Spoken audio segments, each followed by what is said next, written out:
E aí galera, beleza? Aqui é o Victor e no vídeo de hoje nós vamos falar um pouquinho sobre a participação do deputado Jair Bolsonaro no Roda Viva, dia 30 de julho, segunda-feira. Então sejam bem-vindos a mais um vídeo do Movimento Direita Jovem.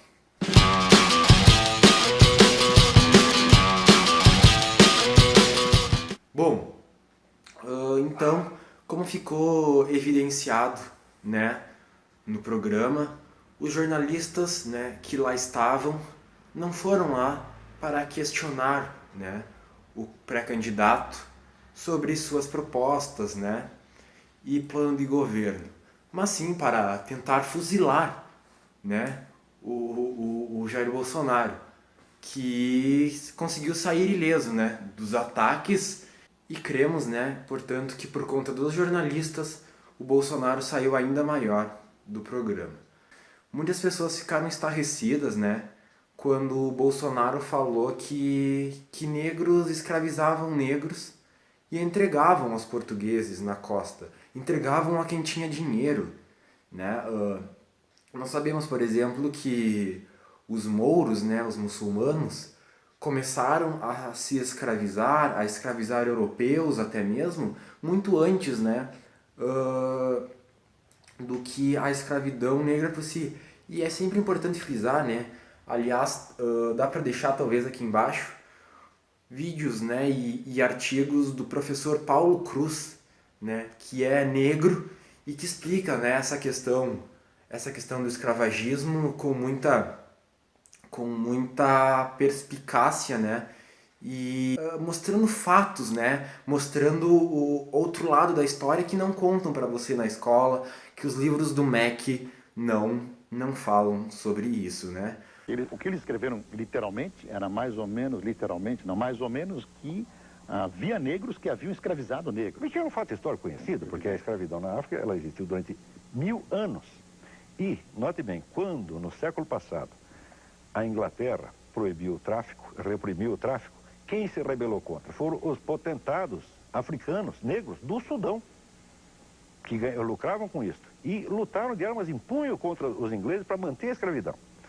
Ou seja, não só a libertação dos escravos, como a própria ideia de que as pessoas de todas as raças devem ter os mesmos direitos, esta é uma ideia da criação da civilização do Ocidente.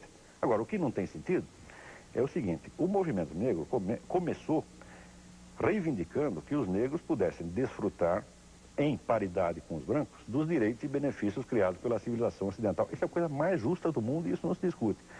Porém, a partir do momento onde começam a obter esses direitos, o que eles fazem? Começam a exigir que esta civilização que lhes deu esses direitos seja condenada e que sejam exaltadas, em contrapartida, as culturas africanas que eram escravistas, tirânicas, tá certo? E na qual eles hoje não quereriam viver por nada deste mundo. Quer dizer, quem é que vai querer trocar a sua condição de cidadão brasileiro, de cidadão americano ou de cidadão inglês, tá certo? Para querer ser um súdito de um potentado sudanês, tá certo? Que pode escravizá-lo, vendê-lo. Quer dizer, não tem sentido. Outras pessoas também ficaram abaladas, né, quando o Bolsonaro falou que não houve exatamente um golpe militar em 1964, porque na verdade o Congresso Nacional Brasileiro elegeu Castelo Branco presidente do Brasil. Assim como dizem, né, assim como dizem não, né, mas como dizem que foi uma redemocratização em 1985, em 1985 o Congresso Nacional elegeu Tancredo Neves, né, que depois veio a falecer e assumiu José Sarney. Mas enfim, outras pessoas ficaram estarrecidas, né, quando o presidenciável disse, né, deu uma pincelada de leve nos crimes, né, que os esquerdistas cometeram durante o regime militar, né? Por exemplo, o âncora do programa, o senhor Ricardo Lessa, era membro do movimento revolucionário 8 de outubro, né? Ou MR8, como ficou mais popularizado. Esse movimento, com a participação do senhor Ricardo Lessa, sequestrou um embaixador dos Estados Unidos, assaltava bancos, andava fortemente armado. Outro exemplo, né, foi o ataque ao sargento Mário Cosel Filho por parte da Vanguarda Popular Revolucionária, né, da qual fazia parte e teve participação no assassinato do sargento, né? Graças a Deus, ex-presidente do Brasil, Dilma Rousseff. Mas enfim, né? Esses são só alguns fatos assim que eu vi que muitas pessoas ficaram tipo, nossa, cara, olha a bobagem que ele tá falando. Quando na verdade, se você estudar, né, fora da caixa, porque nós sabemos, né, que o teu professor de história lá dificilmente vai te contar, no mínimo, os dois lados da moeda, né? E dificilmente também os livros do MEC abordam esse tipo de assunto de forma sincera, né?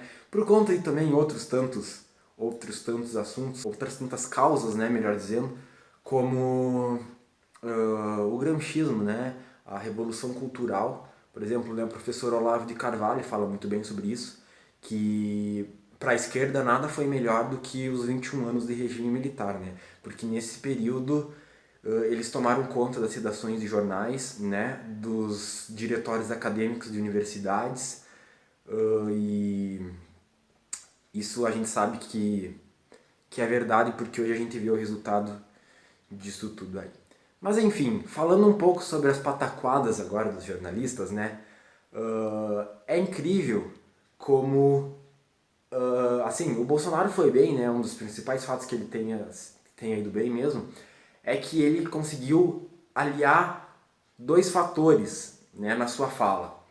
Em primeiro lugar, ele foi muito contundente nas suas respostas aos entrevistadores, e em segundo lugar, ele conseguiu tirar sarro, né? Ele conseguiu ser irônico, ser sarcástico com o amadorismo intelectual daqueles que o entrevistavam. Cara, por exemplo, o âncora do programa, já tivemos lá Augusto Nunes, né? Um dos grandes jornalistas do Brasil, do tempo que o Roda Viva era um pouquinho mais respeitado ainda. Mas enfim, o âncora do programa, o mesmo que sequestrava embaixador, que assaltava bancos, enfim, usou como embasamento para uma das suas questões, para um dos seus questionamentos, um verbete do Wikipédia, né? Senhor Jair Bolsonaro, como consta aqui no verbete do Wikipedia. Ah, por favor, meu cara, por favor. No ensino fundamental, quando eu estava no ensino fundamental, os professores já miseravam o trabalho se eu citava o Wikipedia, quanto mais num dos mais renomados programas, né, pelo menos o que era para ser um dos mais renomados programas jornalísticos da televisão brasileira. Bom, a senhorita Daniela Lima, da Folha de São Paulo, né, quando foi questionar o deputado sobre o seu projeto do voto impresso, que foi aprovado pelo Parlamento Brasileiro, mas que graças a um golpe do STF não vai valer para as eleições desse ano, né?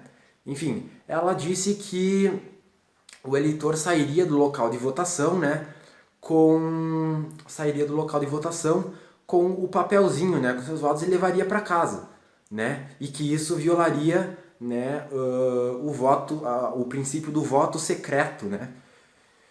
E o que aconteceu? O que aconteceu é que isso é mentira, né? Muito bem desmentido, aliás, né, pelo Bolsonaro no momento. E o que quer dizer que a jornalista nem leu o projeto, né, para poder questionar Jair Bolsonaro, né? O que acontece? O que acontece é que assim, o eleitor vai lá, vai digitar na urna eletrônica, né, em quem vai votar, tudo mais, vai votar, e aí sairia na urna, né, já que o STF deu um golpe nisso, sairia um papelzinho, né, como se fosse um recibo, e a pessoa pegaria esse papelzinho e colocaria em outra urna, né? Qual é o motivo disso, né? Qual é o embasamento do Bolsonaro e de todos os outros que votaram favoráveis à proposta, né? Tanto que ela foi aprovada. A questão é o seguinte, meus amigos, a gente tem que ter fé na urna eletrônica, a gente tem que ter fé no nosso TSE. Sabe por quê?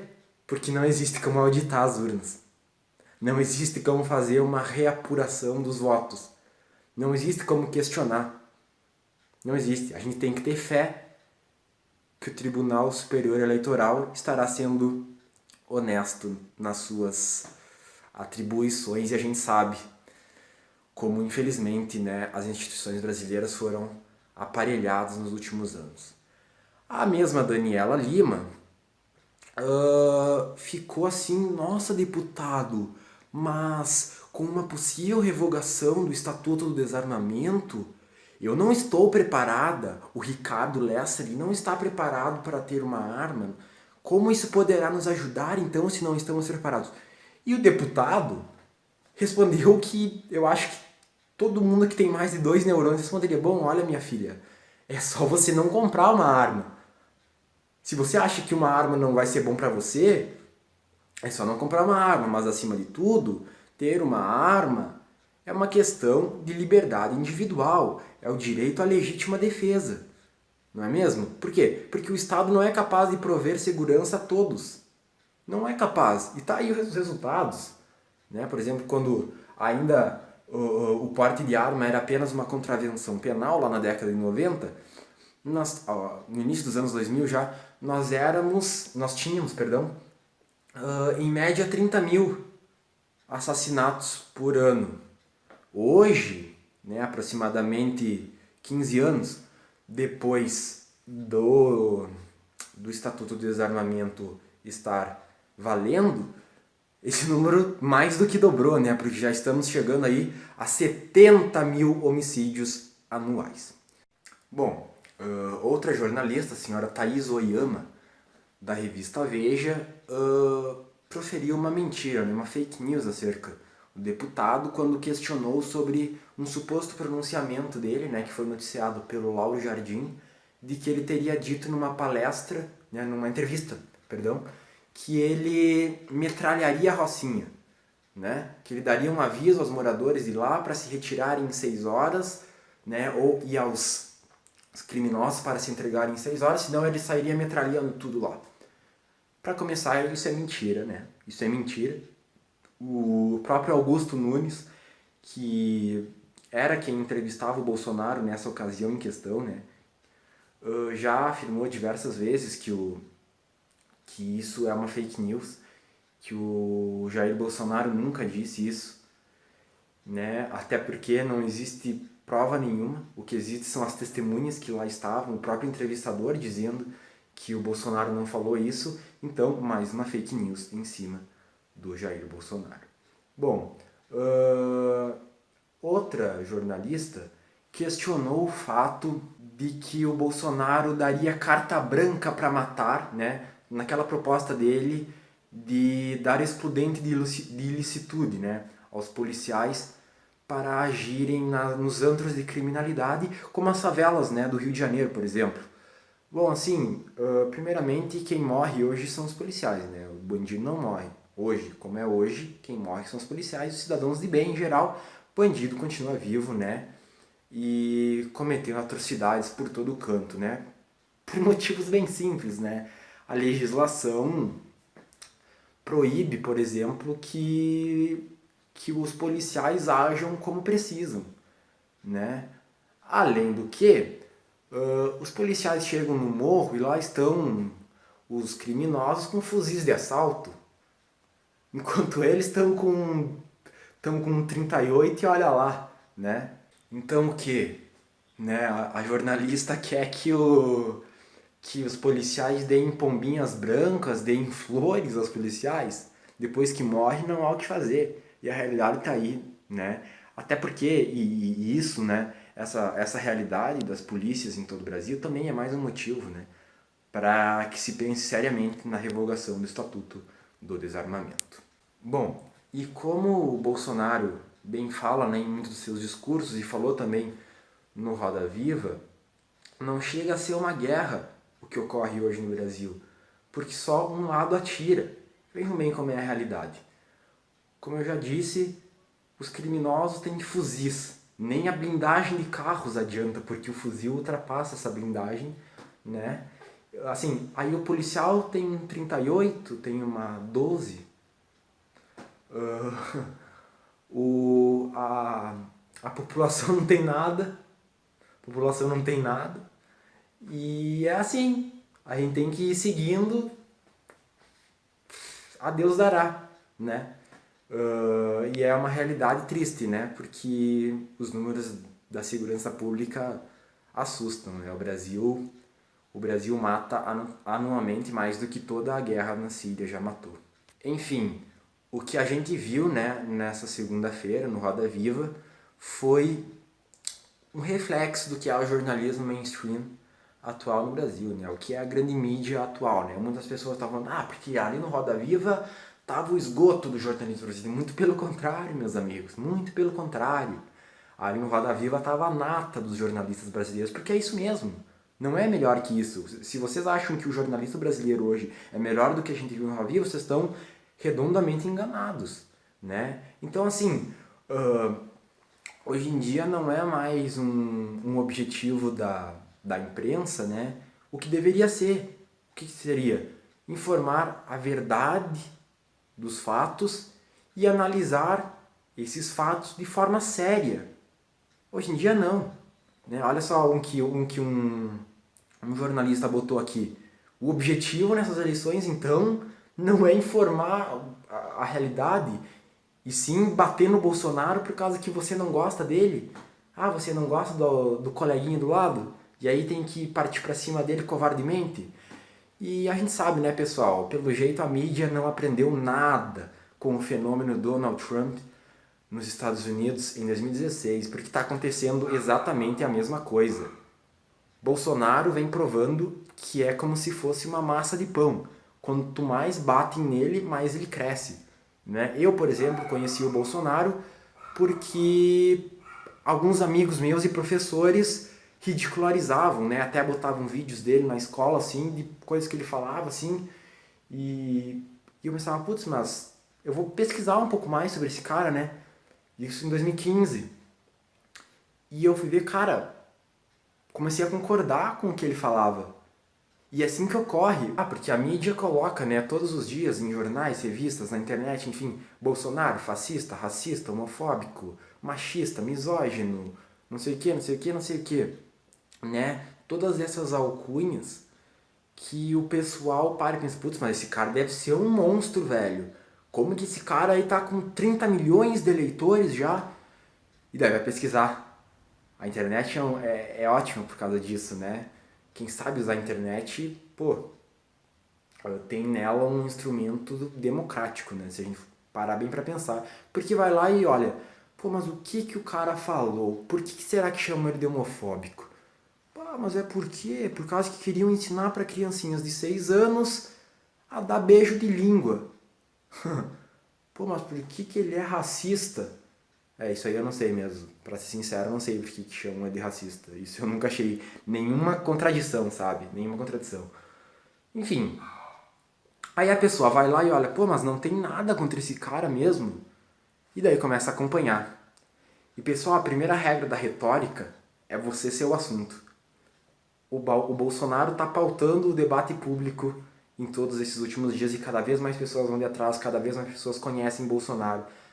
Cada vez mais pessoas simpatizam com o candidato. E aqui não é um posicionamento oficial do MDJ, né? Aqui nós temos eleitores do Bolsonaro, temos do Amoedo também, né? E é um posicionamento meu, isso que eu tô falando aqui. Eu acho que o Bolsonaro já é uma presença certa no segundo turno, com risco de levar no primeiro. Eu acho difícil, mas não descarto. Então, realmente a mídia não aprendeu nada com o fenômeno Donald Trump, que continua pautando o debate público em cima do Bolsonaro, continua mentindo sobre o Bolsonaro, e graças à internet o povo não precisa mais da grande mídia. Graças à internet o povo vai lá no Google, pesquisa nas mais diversas fontes disponíveis e descobre que o que a mídia te fala não é bem assim. Então, pessoal, esse foi o vídeo de hoje aqui do MDJ. Se você curtiu, você se inscreve aqui embaixo no canal, isso é muito importante. Você comenta aí embaixo, né, o que você achou, você compartilha com os seus amigos a favor ou contra o Bolsonaro, né? Deixa o like, vê aqui na descrição, né, os links que a gente vai deixar, entre eles a nossa página no Facebook para você curtir lá. E é isso. Até o próximo vídeo. É nóis.